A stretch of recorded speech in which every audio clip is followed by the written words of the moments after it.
Alors là, c'est juste dingue. On a Robert Kennedy Jr. qui aujourd'hui lâche un dossier compromettant sur l'administration Biden et qui pointe du doigt notamment l'administration Biden et Biden lui-même d'avoir été complice, de disparition d'enfants. On ne parle pas d'une dizaine d'enfants qui ont disparu, non, non. On ne parle pas de milliers d'enfants qui ont disparu, non plus. On ne parle pas de dizaines de milliers d'enfants qui ont disparu, mais plusieurs centaines de milliers, 300 000 au compteur. 300 000 enfants auraient disparu durant le mandat Biden. C'est Robert Kennedy Jr. qui nous annonce ça aujourd'hui. On va réagir évidemment à cette prise de parole et on va essayer aussi d'apporter de nouvelles informations à cette très courte petite intervention que nous fait Robert Kennedy Jr. Telle est la question. Déclaration pour apaiser le peuple ou réelle directive et investigation? C'est la question que pose d'ailleurs Alexandre Le Breton qui a relayé justement ce matin cette petite déclaration de Robert Kennedy Jr. concernant la disparition de 300 000 enfants. On va se renseigner quels sont ces enfants-là, de quelle origine venaient-ils, de quel ressort finalement viennent-ils. On va regarder ça un petit peu, on va essayer d'analyser ça avec un regard assez, disons avec recul et froideur pour ne pas tomber dans le pathos. Avant de commencer, évidemment, je vous incite à mettre un petit pouce bleu, à vous abonner pour ceux qui ne sont pas abonnés, à me soutenir si vous voulez. Il y a l'abonnement pour ceux qui veulent des vidéos bonus, des extraits d'entretien, etc. C'est toujours ça. Allez, c'est parti.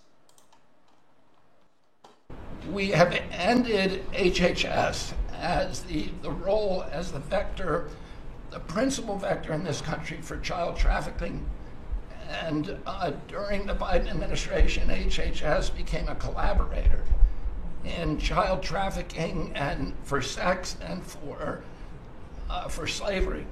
And we have ended that, and we're very aggressively going out and trying to find these children, the 300,000 children that were lost by the Biden administration.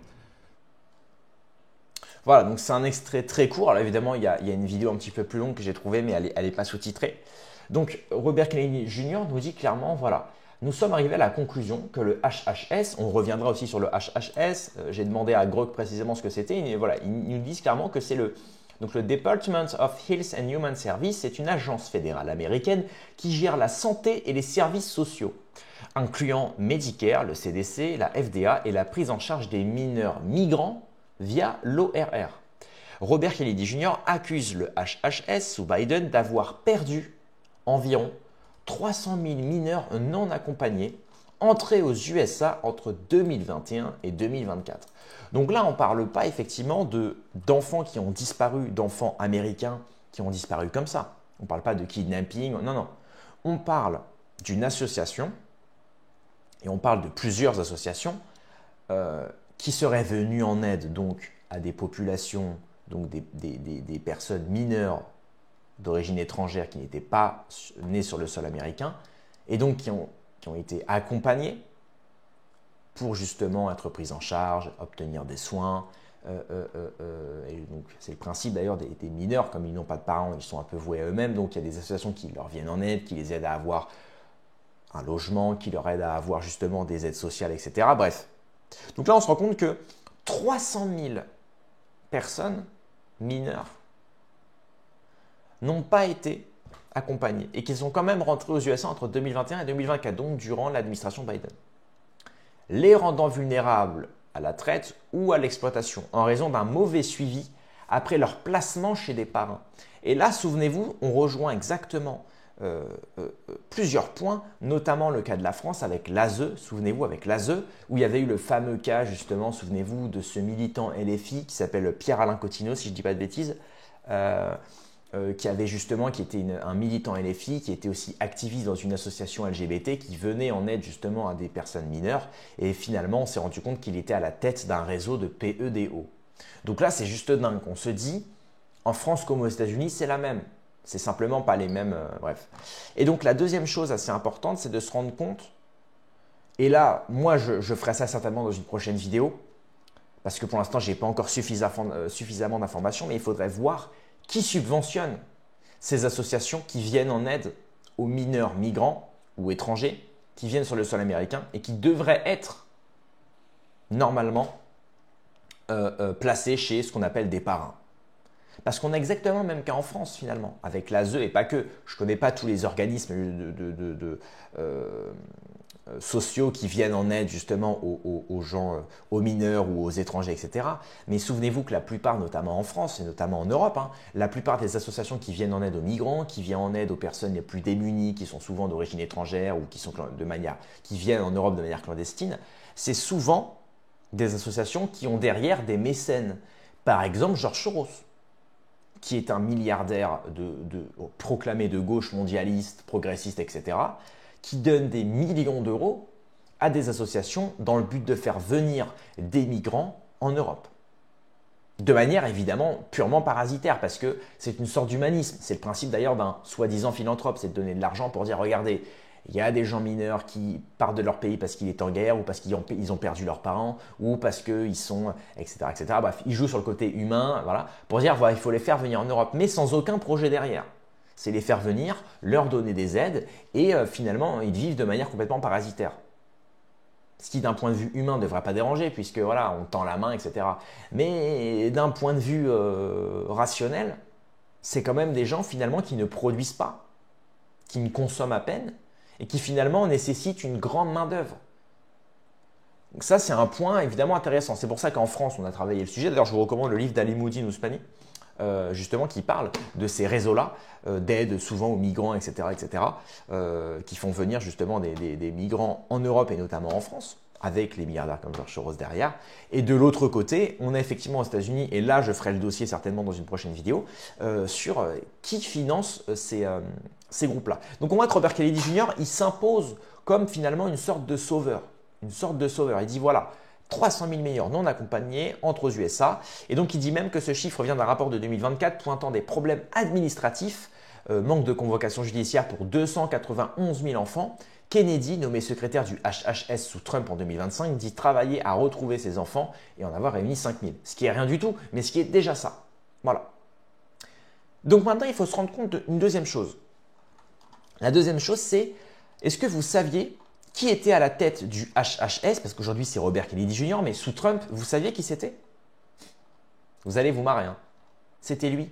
Bon, je dis lui, mais en fait, ça devrait être elle, parce que c'est un homme qui a changé donc de genre, qui a fait une transformation finalement. Voilà. Eh bien, quand c'était la personne en charge du HHS pendant les 4 dernières années, est-ce que quelqu'un en est vraiment choqué? Voilà. Donc, dites-vous qu'à la tête du HHS, dans lequel il y a eu, je le rappelle, donc plus de 300 000 mineurs non accompagnés qui ont disparu,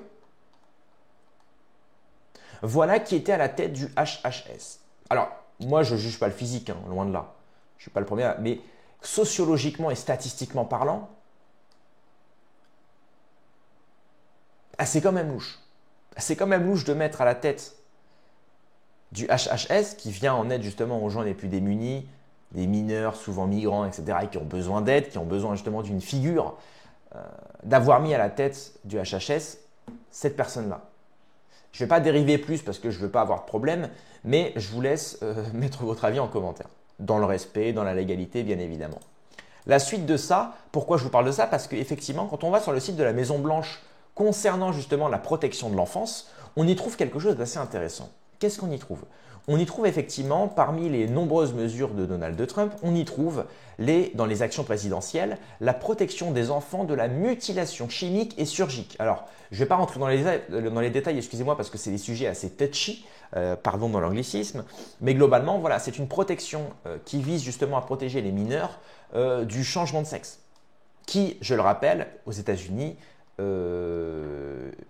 est bien plus facile d'accès qu'en France. Alors en France, ça nécessite des soins d'abord psychologiques, de passer chez le psy, etc. Ça nécessite évidemment de passer chez plusieurs spécialistes pour… bref, voilà. Il y a des traitements à prendre et ça. Aux États-Unis, c'est déjà un petit peu plus simple. Et effectivement, c'est ce dont déplore Donald Trump et son administration. Donc c'est une des premières choses qu'ils ont faites, voilà, c'est de mettre en place la protection des enfants face à ce phénomène-là. Maintenant, chacun fait ce qu'il veut, bien évidemment, mais quand ça met en danger des personnes, notamment des personnes mineures, bon, effectivement, là, il est nécessaire, effectivement, de peut-être mettre en place une autorité qui vient réguler, en tout cas, ce marché-là. Parce que souvenez-vous que derrière le marché de ce qu'ils appellent la mutilation chimique et surgique, il y a un marché derrière. Voilà, il y a un marché. Hein, souvenez-vous que quand il y a l'instauration, quand il y a, quand le grand capital instaure une nouvelle idéologie, derrière, c'est pour promouvoir un nouveau marché. Donc ça entre dans la phase, évidemment, du grand capital ultralibéral qui veut monnayer tout ce qui est monnayable. Même certaines choses qui peuvent mettre en danger des enfants mineurs. Voilà, pas des enfants mineurs. Les enfants sont mineurs par défaut. Bref. Donc, bon, c'est un long texte, un petit peu chiant à lire, mais globalement, il y a marqué, voilà, dans tout le pays, les professionnels de la santé mutilent et stérilisent un nombre d'enfants impressionnable sous l'affirmation radicale et fausse selon laquelle les adultes peuvent changer le sexe d'un enfant grâce à une série d'interventions médicales irréversibles. Cette tendance qui est considérée comme dangereuse sera une tache sur l'histoire de notre nation et elle doit s'arrêter. Donc on voit que Trump, malgré tout ce que les gens peuvent dire, Trump sioniste, Trump ceci, Trump cela. Mais bon, moi aussi, effectivement, moi-même je l'ai dit, hein, regardez les soutiens financiers de Trump, Sheldon Adelson, c'est pas des gens, effectivement, ce sont des gens ultra-sionistes, etc. Mais il faut quand même se rappeler que Trump, même s'il est sioniste, c'est quelqu'un qui a des valeurs conservatrices. C'est quelqu'un qui veut préserver la nation. C'est quelqu'un qui a une vision non plus hégémonique, mais nombriliste du monde, et des États-Unis notamment. Donc c'est quelqu'un qui veut protéger son propre peuple. Et il a compris effectivement que parmi ce qui mettait la population états-unienne en danger, ça pouvait être plein de choses, la précarité, le progressisme, le wokisme, la cancel culture, etc., etc. Notamment ce qu'il appelle la mutilation chimique et surgique. Alors après, ce sont les termes utilisés sur le site de la Maison-Blanche, ce ne sont pas mes termes... bref, vous avez compris. Et il dit même que cette tendance sera une tache sur l'histoire. Et c'est ce qui est dit. Il est même dit que dans le futur, c'est pas impossible qu'il y ait plus tard un jugement de ces personnes-là qui ont été à la tête de ces idéologies-là et de ces marchés-là, soit jugé. Effectivement, parce que ça met certaines personnes en danger. On ne peut pas restreindre quelqu'un qui a envie, par l'idée ou par un désir, de changer de sexe, de changer de genre, de changer de... Bien sûr.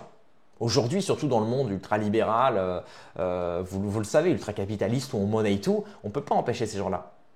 De même que si on a envie de penser d'une certaine manière, bouddhiste, philosophique, religieuse, enfin bref, on pense de chacun, on a des idées, on ne nous empêche pas d'avoir des idées. Non. Mais à partir du moment où ces idées restent des idées, ça va. À partir du moment où ces idées deviennent un mode de vie qui vient justement mettre en danger la population, là, effectivement, comme je l'ai dit, il est question peut-être de réguler. Et c'est ce que veut Trump. Donc, tous les gens qui l'accusent d'être, oui, bref, bah oui, mais pour l'instant, moi, je trouve que ce qu'il fait, c'est assez positif. Et il faut voir le bon côté des choses. Voyons le verre à moitié plein et non pas à moitié vide. Oui, Trump est sioniste, certes, mais au moins, il met en place des choses qui sauvent des vies, qui sauvent des âmes, je dirais même. Donc voilà, il dit même d'innombrables enfants regretteront bientôt d'avoir été et de commencer à saisir la tragédie horrifiante qu'ils ne pourront jamais concevoir leurs propres enfants ou nourrir leurs enfants par allaitement. C'est ça, effectivement. Donc là, il y a un retour effectivement du couple traditionnel, un homme et une femme, c'est une famille, etc., qui font des enfants. Bref, c'est globalement une politique, j'ai envie de dire, effectivement, d'homme blanc de plus de 50 ans hétéro, quoi. C'est quelqu'un qui remet les points sur les i. Bien qu'aujourd'hui, avec le wokisme et la cancel culture et toute cette culture justement de la remise en question perpétuelle, il y a des choses intéressantes, mais aussi beaucoup de conneries, malheureusement. Donc ça fait plaisir d'avoir un homme comme Trump, et ça me rappelle un peu finalement ce que dit Poutine. Quand il dit qu'il combat l'Occident, il combat les valeurs de l'Occident, ce qu'il considère comme sataniste, parce qu'effectivement, dire à des gamins qu'ils peuvent effectivement changer de genre comme ils peuvent changer de pantalon, c'est inquiétant. Est-ce qu'on construit une société viable et qui dure dans le temps avec des gens qui pensent de cette manière-là? Je ne sais pas. Moi, ce n'est pas un jugement personnel, mais effectivement, quand on voit que d'un côté, la Russie et d'autres pays qui pensent de manière conservatrice et donc soi-disant FACHO, hein, eux, ils construisent des obus, des armes et ils produisent de la matière réelle. Et de l'autre côté, l'Occident, soi-disant progressiste et moderne, ne construit plus rien, ne produit plus rien et ne fait que consommer. On voit effectivement qu'on arrive au bout d'un cycle. Et au bout d'un moment, on va tout se reprendre dans la tronche. Et ça va imploser de l'intérieur. Ça va imploser de l'intérieur. Et c'est ce qui arrive déjà. C'est ce qui arrive déjà, finalement. Donc c'est assez intéressant. Voilà. Bref, j'ai un petit peu dérivé, mais je vous conseille de lire tout l'article sur le site de la Maison Blanche. C'est assez intéressant finalement. Voilà, on voit bien le secrétaire du HHS prend conformément à la loi toutes les mesures appropriées pour mettre fin justement à cette mutilation, y compris les mesures réglementaires et de réglementation. Vous voyez, ils le font de manière, ils font pas ça de manière dictatoriale ou autoritaire. Ils jouent justement avec les lois, ils jouent avec le droit pour pouvoir justement réglementer cette chose-là. Ils régulent parce qu'effectivement, c'est devenu peut-être un marché qui s'est dérégulé avec le temps, qui est devenu complètement limite dangereux en fait finalement. Donc on voit conditions de participation de Medicaid ou Medicare. Voilà, donc effectivement tout ça, après j'essaierai de creuser le dossier, chaque association qui est derrière tout ça, ça peut être intéressant je pense, ça peut apporter en tout cas de nouvelles preuves. Mais pour finir cette vidéo là, voilà, donc c'est quand même assez... Non mais quel siècle quand même, quel siècle les mecs. Donc c'est assez intéressant ce que dit Robert Kennedy Jr. Il a commencé par s'intéresser à différents sujets, notamment je crois qu'il a parlé de certaines théories que je ne peux pas nommer ici, mais voilà, je vous conseille d'aller sur la chaîne de Géopolitique Profonde qui ont bien traité le dossier Kennedy. Il touche à tous les sujets Kennedy Jr. Donc c'est vraiment intéressant. Et donc là effectivement le fait en plus d'avoir été mis à la tête du HHS et de dire voilà aujourd'hui il faut réguler le marché de l'agroalimentaire qui vise justement finalement à nuire à la santé de nos enfants et de notre peuple. Suite à ça, ensuite, il parle maintenant d'une certaine forme du LGBTisme. Au-delà de l'idéologie, il parle même du marché du LGBTisme. Il traite notamment d'enfants qui ont disparu. On parle même de trafic et d'esclavage. Donc vraiment, on sent que Robert Kennedy Jr. et l'administration Trump se préoccupent de leur propre peuple. Et ça fait plaisir. On n'est plus du tout dans une vision hégémonique de vouloir régner en tant que première nation du monde. Non. En fait, ils ont compris qu'avant de critiquer les autres, il fallait balayer devant sa porte. Et c'est ce que devrait faire la France.